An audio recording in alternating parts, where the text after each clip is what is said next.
Good morning, all you beautiful people out there. This is the day that the Lord has made. Let us all rejoice and be glad in it. I pray that whatever your hand finds to do today, you work at it with all your heart as if doing it unto the Lord.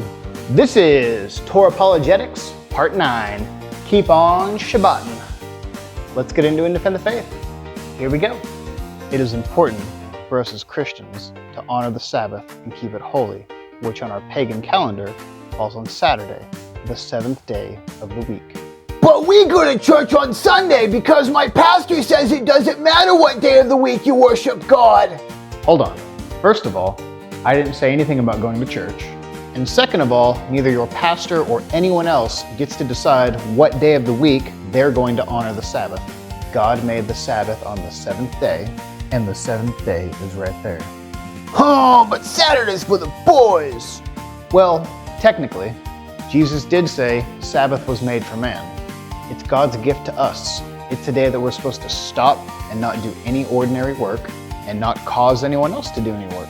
There's nothing necessarily wrong with going to church on Sunday, but it is not a replacement for the Sabbath. So then this begs the question, how do we know that what we call Saturday is the same seventh day in the cycle from the dawn of creation? And that's a good question. So, check this out. You see, the seventh day on our calendar we call Saturday. You see, in Hebrew, they call it Shabbat. So Saturday is literally translated as Shabbat. And Shabbat literally means rest or Sabbath or cease. So a day of rest is literally in the name Shabbat. In modern day vernacular, it's often used as a verb, like, hey, do you know where we're gonna Shabbat? Are we Shabbatin here or are we Shabbatin at your place? Or, hey man, we're gonna Shabbat all night.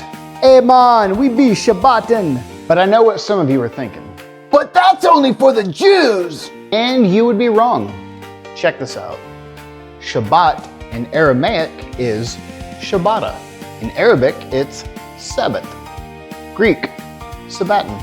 Spanish, Sabado. Italian, Sabato. Romanian, Sambata. I think it's got a lot of little weird accent thingies. Russian, Sabota. And the list goes on and on. Truth be told, I'm probably really mispronouncing a lot of these. The point that I'm trying to make is that all of these words come from the root word Shabbat, and they all literally translate as Sabbath. Now that being said, not every language and culture does the seventh day of the week transliterate to Sabbath. Many languages out there, including English, does the name of the seventh day of the week actually translate to Day of Saturn, the Roman god of time. See, Saturday and Saturn, Day of Saturn.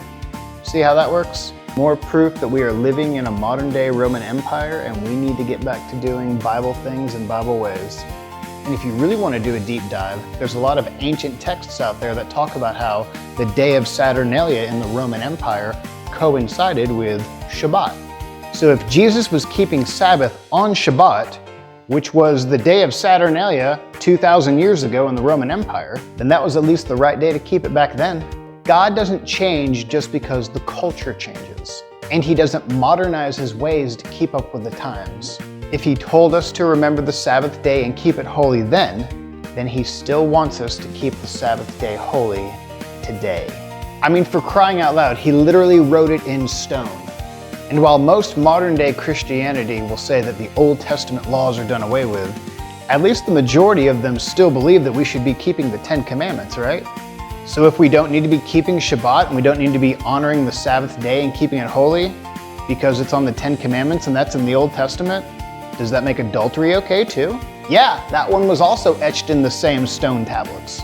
So it's probably a good idea to do what he says, regardless whether or not your pastor says it doesn't matter what day we do the Sabbath on. So the bottom line is this: you can choose to be a hot Christian or you can choose to be lukewarm. And if you're a lukewarm Christian, he says he will spew you out of his mouth. He even said in Ezekiel that he gave us the Sabbath as a sign between him and us that we would know that he is God. Do you know that he's God? Then why would you not keep the Sabbath? and do what he commanded us to do when he came down in a pillar of fire and etched it in stone. Come out of her, my people, he said. Stop keeping up with the traditions of man that have been handed down through our generations just because it's how you grew up. Return to him and start doing his things, his ways, the way he told us. There is nothing burdensome about his law. And there's definitely nothing burdensome about taking a day off every 7 days and setting it apart and keeping it holy for him. So to all my Sabbath-keeping friends out there, keep on Shabbatin. Either way, I love you guys, and I'm going to keep praying for you.